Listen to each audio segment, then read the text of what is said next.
Hi, I'm Abby Scher of Political Research Associates, and I'm happy to have with me Pam Chamberlain, who is a longtime researcher for PRA, and her last report before retiring was Resisting the Rainbow, Right-Wing Responses to LGBT Gains. And it's a very interesting report. A lot of activists and thinkers contributed to it. And I want to hear from Pam.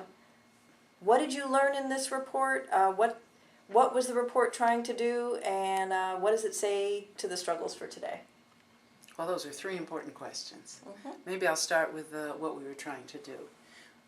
Originally, we thought we wanted to get a chance to figure out where the anti-LGBT right is at the present moment.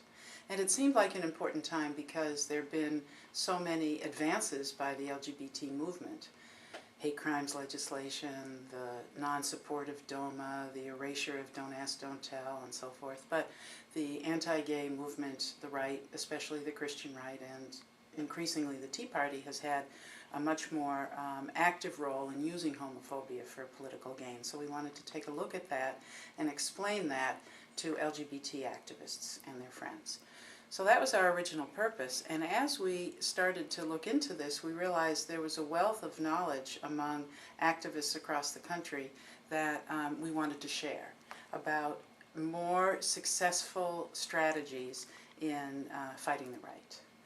And this is the first real primer of doing that in about 20 years.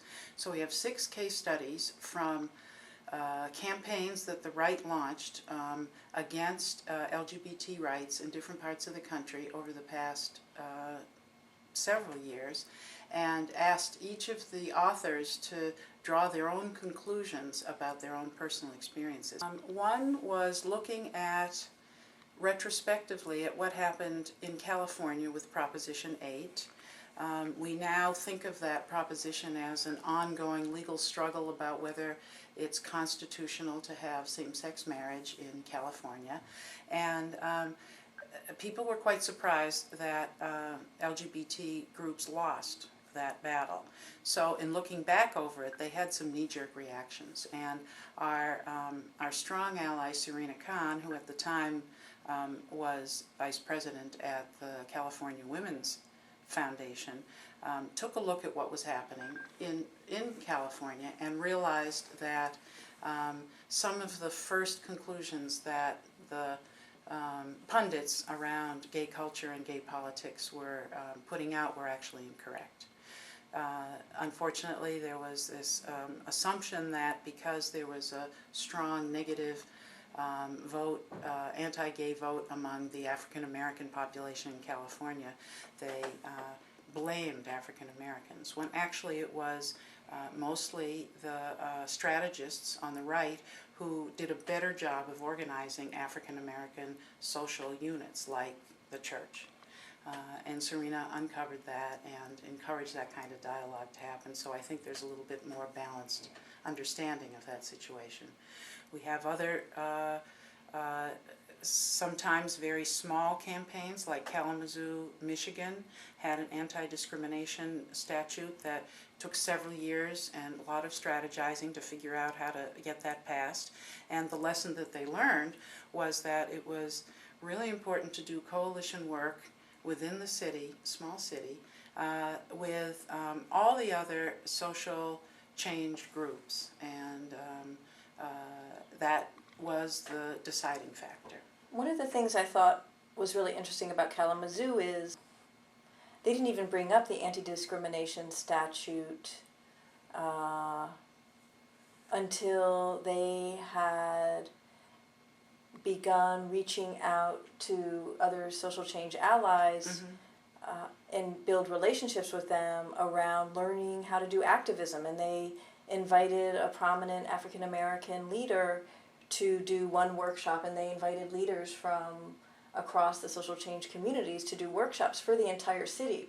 So they had a universalistic approach to reaching out, and then when they introduced the the proposed anti-discrimination statute, they had relationships in place. Yes, that's right. They spent at least a year doing these free workshops in the community to help establish some shared resources, shared understanding of how to go about things like developing grassroots support and maintaining good databases, all that kind of good organizing work. So they were seen by the community as a resource, the LGBT people. And then when that movement decided it was going to introduce an anti-discrimination statement, they already had the kind of collegial relationships with some of these other groups. That was true in Oregon as well, but even more so there, where they looked to get a safe schools law passed for students.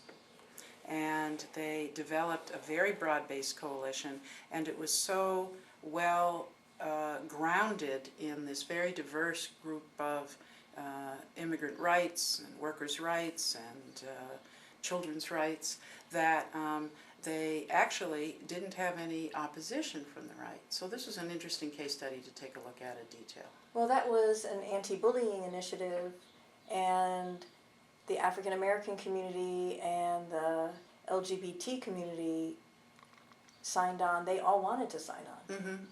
They saw the interest in their own communities, and they also saw that they could be supportive of the LGBT community as well. So there are some lessons learned here that I think don't get talked about often enough. And that's not just about choosing the right kinds of tactics or thinking strategically, but thinking very inclusively about the role of LGBT social change activists within the larger community, and what that really means for progressive social change in this country. After Kalamazoo had done the groundwork and building relationships, then they brought in a professional campaigner. And then they tapped into the national resources more when they felt like they had already built the relationships. But in some states, like Florida, you have a case study where you had a national perspective and national campaigners, but the grassroots ground game hadn't been developed. Or it was such a large state. Florida's a large state to begin with, in terms of population and in terms of diversity of subpopulations.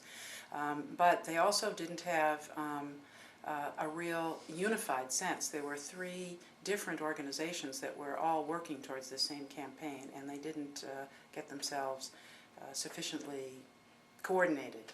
And so one of the people who worked in one of these campaigns came forward to write about this very honestly, and also talked about the level of success that he did have working with local colleges. We do know that young people, even young evangelical Christians, tend to have the kind of leading edge on changing public opinion about LGBT things, including same-sex marriage and other kinds of basic human rights for LGBT people. And our case study writer there understood that and recognized the value of not just working with other queer students at the university level, but really developing relationships with any students who wanted to volunteer on a political campaign. Right. You also have a case study from Utah. Well, what's that one about? Well, in Utah, as most people know, is a state that's dominated by the Mormon Church, the Church of Latter-day Saints, or LDS Church.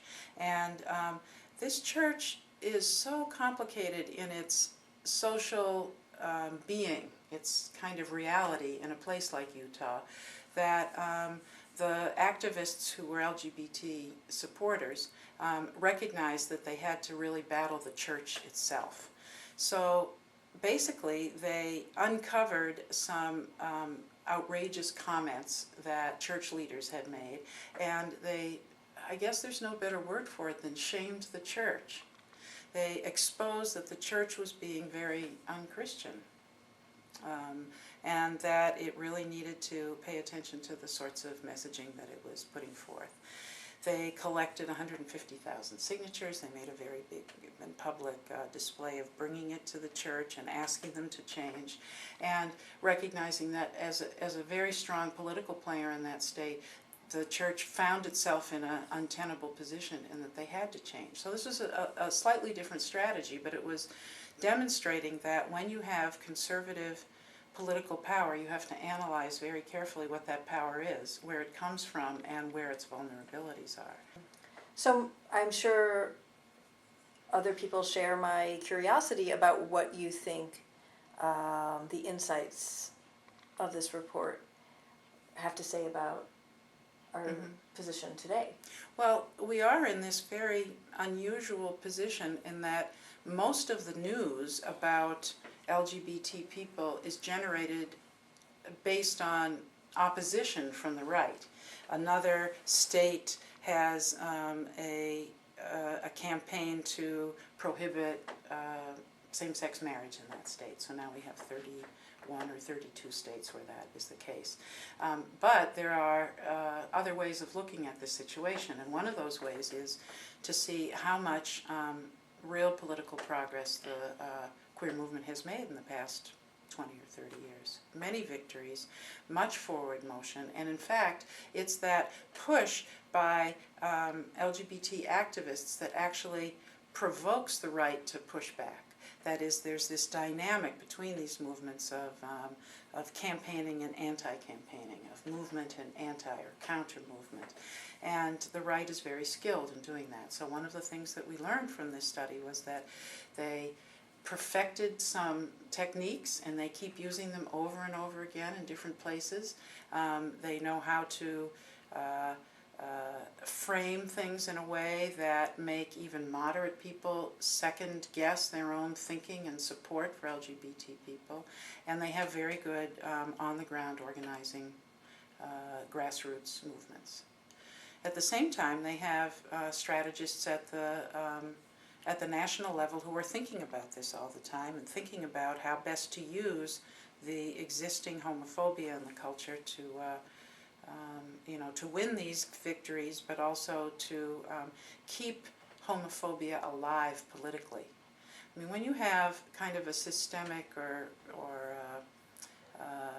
infused prejudice in a culture, the way homophobia is in our culture and in most other cultures, it becomes difficult to notice it. It becomes just part of the fabric of everyday life. And when it is noticed by the right, they are able very skillfully to use that. So we wanted to make sure that people understood this, that they recognized what some of the early frames of ways of talking about how to look at gay and lesbian and then trans and bi people were established, and then how they continue to be used today. It struck me how flat-footed the LGBT activists were in responding to attacks on trans issues.